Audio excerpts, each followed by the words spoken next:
Dear student, I am Renu Yadav और Hindi teacher. Hindi subject के अंतर्गत आज हम लोग भाषा और व्याकरण पढ़ेंगे। भाषा और व्याकरण हमारा हिंदी व्याकरण का पहला चैप्टर है। चलिए बच्चों, हम पहले जानेंगे कि भाषा क्या है, क्योंकि भाषा जब जानेंगे तभी हम व्याकरण समझ पाएंगे।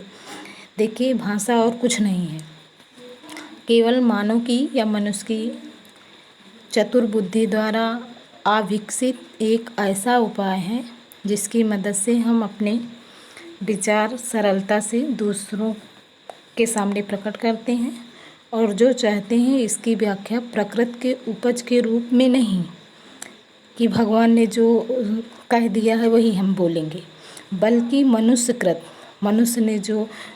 की जो इच्छा है या मनुष्य जो भाषा का निर्माण करेगा उसी के रूप में हम करना उचित समझते हैं।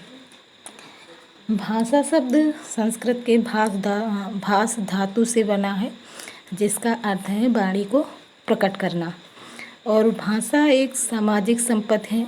भाषा अर्जित की जाती है। भाषा आप जन्म के साथ लेकर नहीं आते हैं और भाषा अनुकरण से भी सीखी जाती है। भाषा एक परंपरागत वस्तु है। अब देखिए, भाषा आप किस प्रकार समझेंगे। नेताजी चुनाव प्रचार करने आए हैं, वे मंच से भाषण दे रहे हैं।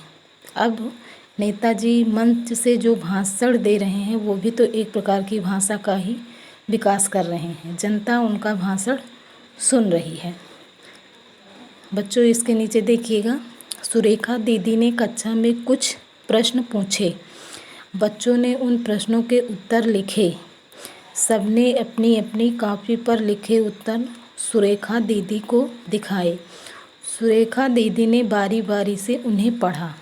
अब बच्चों ध्यान दीजिएगा, हमारा पहला पॉइंट है, नेताजी और जनता के बीच विचारों का जो आदान प्रदान है वो मौखिक रूप में हो रहा है। इसमें बोलने और सुनने का काम किया जा रहा है। दूसरा पॉइंट है, सुरेखा दीदी और बच्चों के बीच विचारों का आदान प्रदान लिखित रूप में हुआ है और इसमें लिखने और पढ़ने का काम हुआ है। तो ऊपर वाला आप देखिए, ऊपर वाले पॉइंट में नेताजी और जनता के बीच विचारों का आदान प्रदान मौखिक रूप में हुआ है, तो वो एक प्रकार से आप कह लीजिए मौखिक भाषा है। और नीचे वाले पॉइंट में बच्चों के बीच और सुरेखा दीदी के बीच विचारों का आदान प्रदान लिखित रूप में हुआ है, इसे आप लिखित भाषा कह लीजिए। अब आप भाषा की एक परिभाषा देखिए, अपने भावों को या विचारों को एक दूसरे तक पहुंचाने का जो साधन है उसे भाषा कहते हैं। ये भाषा की एक परिभाषा है। अपने भावों को या विचारों को एक दूसरे तक पहुंचाने का जो साधन है उसे भाषा कहते हैं। अब भाषा के कुछ टाइप्स हैं। देखिए, भाषा के भेद। भाषा के दो भेद होते हैं, मौखिक भाषा और लिखित भाषा।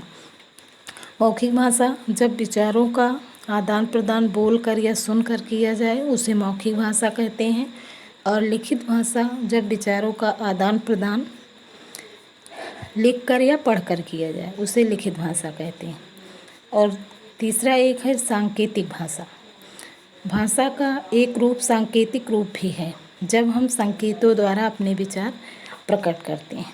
तो भाषा के ये तीन भेद आपने जाने, भाषा की परिभाषा जानी और भाषा किस प्रकार से एक दूसरों के बीच में सीखी जाती है, अर्जित की जाती है, ये सब आपने जाना। स्टूडेंट, इतना आप समझिए और इस वीडियो में आपके समझ में जो भी ना आया हो वो आप पूछिए।